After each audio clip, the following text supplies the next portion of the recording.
One of college basketball's bluest bloods fell to St. Peter's, a school of 2,300, in the first round of the NCAA tournament yesterday and set many brackets around the country on fire. But there's a bigger problem after seeing this David versus Goliath defeat for Kentucky. The problem is head coach John Calipari and his lack of titles and doing less with more than just about anybody. It's almost a Charmin commercial. Recruiting is one of the most pivotal things a coach can do. And Coach Cal can recruit like a madman. We're not doubting that. And Kentucky as a brand recruits itself, like Bama in football. The problem is, Calipari has had college basketball's best roster more times than not, and only has one title to show for it. Here are just a few names that have played at Kentucky. Karl Anthony Towns, Devin Booker, Anthony Davis, De'Aaron Fox, Bam Adebayo, Tyler Hero, Malik Monk, Jamal Murray, and DeMarcus Cousins. So basically half the NBA. And that's just scratching the surface, to be honest. Kentucky struggles with in-game adjustments. And as animated as Cal gets on the sidelines, and he gets out-coached on the regular against lesser talent. We see it almost every year. With the talent they have, you're going to win games by default. It's gravity. It's science. But Kentucky fans aren't happy with just winning games or making the tournament. They expect championships. And with the rosters and the money that they're paying Cal, they damn well should. I don't think Cal should be fired. Kentucky's going to bring in another stellar recruiting class this year, full of more stars than the Zeta Reticula system. But at what point do we question his ability to get it done on the bench during the games? As I said last year and the year before when we launched this show like Elon, the best coach in Lexington is Mark Stoops. And I'm starting to think it may not even be that close. All right, Cone. Blaine Crain, my other co-host. Here's my thing. I'm not saying Cal is a bad coach. He's an elite recruiter. But Kentucky can recruit itself. So you have a great recruiter at a place where it's very easy to recruit because it's one of basketball's most traditional places. People know Kentucky growing up. If you're a basketball prospect from the West Coast, the Midwest, the Northeast, hell, Europe, Africa, you know who Kentucky is. It's just part of the deal. But he gets out-coached as much as anybody when it matters against lesser talent. St. Peter's isn't even on the spectrum with Kentucky from a size, speed, and ability, resources standpoint, and he got out-coached and outmaneuvered. And again, you can flail all you want, and you can razzle-dazzle him on the sideline like Coach Cal does. And he went on a show the other day, or a couple years ago, I think it was 2 years ago, and the host questioned his ability from X's and O's. And he had to go on there and say, well, you know what they call me? They call me the magician. Well, if you're the magician, then I don't think you're a lion certified, to quote Job off Arrested Development, because last year was a disaster. But I'll give you a bye for that one, just because of kind of the way it went down. This year, you got Oscar Tshiebwe. You're as hot as anybody basically going into the NCAA tournament. You've got a complete team, but you make no adjustments. And you look at all the stars they've had, and you've only won one.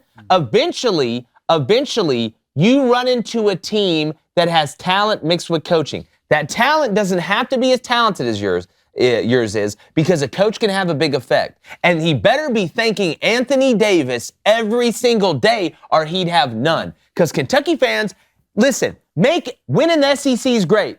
It's great.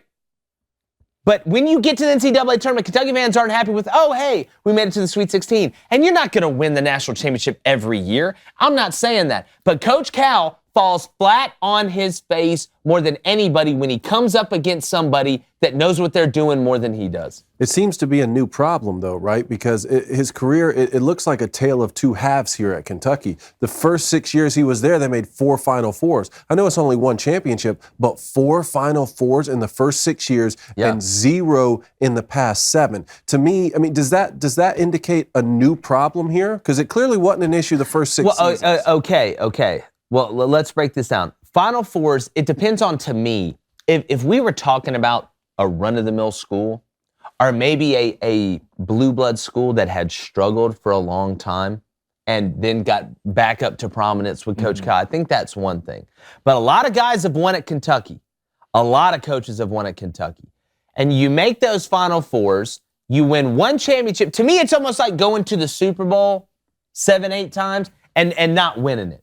Or winning it once. And people will say, oh, well, Jerry West went to 9 NBA championships, only won 1. That's a player. I'm talking about a coach.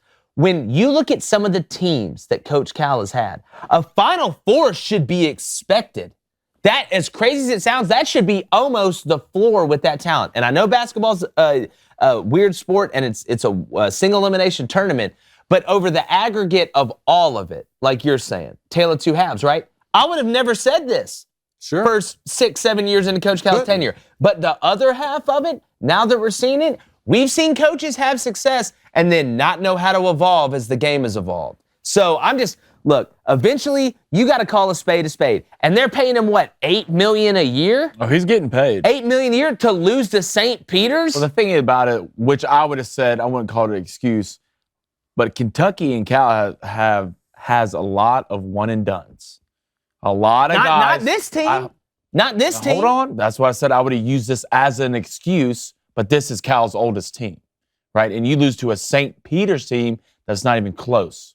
You're an 18.5 point favorite, and Kentucky looked timid. Mostly that entire game. The one and dones, when we go to the tournament, what matters in the tournament? Experience. You win championships based most of the time off the tournament of being experienced players. The one and dones that he's had are phenomenal basketball players, but being there before and knowing what it takes sometimes puts you over the edge in basketball, especially in the tournament. I mean, but Oscar's a junior this year. You have old guys on this team, and you couldn't get out of the first round. So it's getting to the point now where Cal's running out of excuses that he can make to reason why they're not winning national champions. Yeah, and I always look, the best coaches, whether it's football, whether it's basketball, whether it's baseball, soccer, are the ones that can adjust in game. Because everybody has a game plan. When you have a week of prep, or 2 weeks of prep, or 3 weeks of prep, you got a game plan. That's plenty enough time. And some guys are great at making game plans. But when that game starts, and either they come out in something different, or what you're doing's not working, that's when you find out who really knows. Who really knows.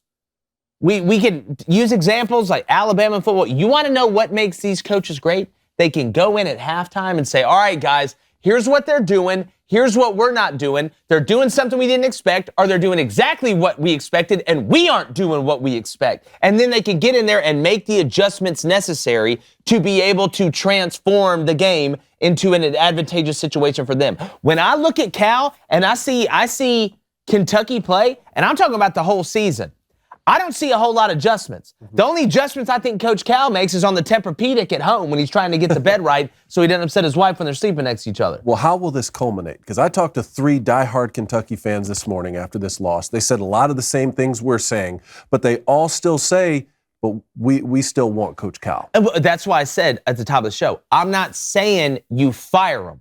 What I'm saying is, can we finally start to say that Coach Cal, not as a recruiter, but as an actual X's and O's adjustment-making guy, is overrated? He is. But you can't have one without the other. You two were coaches, right? Half of coaching is recruiting, and half of coaching is that development of that. So what do you do? What do you do in that case? Well, if you're an elite recruiter and not a great X's and O guy, you should have a great X's and O guy. Yeah, who's your guy? Who's your Bagger Vance? Have that guy. Who's your Bagger Vance? What club do I use and where do I hit it? Yeah. But I don't know if Cal's ego will allow that to happen. Okay. Because the same ego that makes him a great recruiter, to me, I think can be a detriment to you, even when it's behind closed doors. Somebody's got to go in and sit Cal down and be like, listen, no disrespect, we need to start being better schematically. Yes. I mean, I'm watching the game, and Grady is sitting in the corner wide open the whole game. Every time a Kentucky guard would penetrate in the gap, Grady's just sitting over there in the corner wide open. And I'm not some sort of basketball schematical genius. I could come up, we'd run horns, we'd be able to switch defenses. I'd mix in a little 1-3-1 with some man. Depends on if we can switch 1 through 5. We'd be able to have a little press, a little token press, and press. But I'm watching Kentucky, and at no point did anything change. It was just like you thought that you were going to go out there and be like, you know what? I've got this guy, I've got this guy, I've got this guy, and you don't. And St. Peter's, every time Kentucky would punch them, they'd punch them right back. What I'm saying is Cal needs, like Blaine was saying, Cal needs somebody that can go in there and say, we need to start running this, and not, I guess, feel like it's a slight to him. Bring in the best players. It's like almost, look at Nick Saban. And Nick Saban's great at both, right? Especially on the defensive side. But when has Bama ever had a bad coordinator on offense? A bad offensive coordinator? When? Bill was nice.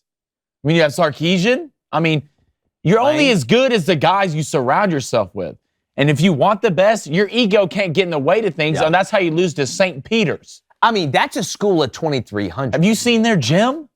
It's probably half court. Yeah, their parents work at the concession stand during the halftime. Exactly, David. And they sell sour straws, pizza slices, Capri Suns, and those little Gatorades. And popcorn, and then that nacho cheese. You just got beat by a church team. We're all kind of skeptical, but we all eat. I think we have a clip, too, of the end. Yeah, let's run the clip of the end of the Kentucky game. So you're down 6. I mean, you're getting worked. You're down 6. Keon Brooks is going to pull up for a triple into the game. And you know what's crazy? St. Peter's looks excited, but they're not going nuts. And Coach Holloway said something, and you look at Oscar, you just hate this for Oscar. I hate this. Who's a great kid, but that's part of the game. That's part of the game. Like, my thing is, Coach Holloway, who, by the way, I forgot, I think it was Seton Hall versus Creighton. He had a game-winning shot in the tournament about 20 years ago, 15, 20 years ago, hit a game-winning shot. He said, he had a great quote. He's like, everybody's like, wow, I can't believe you won. Like, how did you do it? He's like, we didn't come here expecting to lose. Yeah. We came here expecting a fight. He's like, what I told him was, it's just like we're playing at the Rec. When you're playing somebody at the Rec, you ain't looking at rankings or any of that stuff. You're going out there and you're just playing. You're just going out there and balling. And St. Peter's went out there and balled. And it just goes to show you, you know, and somebody tweeted out yesterday that St. Peter's in their shoot-around looked really low energy. Sometimes you can confuse low energy just because people aren't yapping. Focus. Maybe they're laser focused. Maybe they're getting ready to come in the first round of the NCAA tournament and whip your overrated ass. Maybe that's what it was. And that's what happened. Oh, well, a lot of it. Every team in this tournament is used to winning. That's why they're in the tournament. They're a winning team. Or they're on a stretch in the conference tournament. Yeah, they've won a certain amount of games to get in this tournament, so they're not just getting ready to lose games. They have winning mentalities. That's why they're in this tournament. It doesn't matter who you are. You're not out of the range of getting beat. There's no team in this tournament that's good enough not to lose to maybe a Wright State. Arizona's the best team, I think, in the nation. I'm starting to get worried about that. I mean, I'm not 100% comfortable with it watching against Wright State. I just watched Auburn and Jacksonville State play early in that game. I thought Jacksonville State was the Warriors. Yeah. So many threes. Nobody's safe in this bracket. That's why it's the greatest postseason tournament in all of sports. That's what I said. I mean, really, anything can happen. We await the first day of March Madness. It's the greatest day to me. Everybody goes in 16 first day, 16 games. What do we always say? One ring to rule them all, and the darkness shall bind you. Hey everybody, if you like what you're hearing, go ahead and ring that bell. We're excited to be here. It's Crain and Company live 2 to 3 Central daily. Ring that bell. I want to hear it from coast to coast.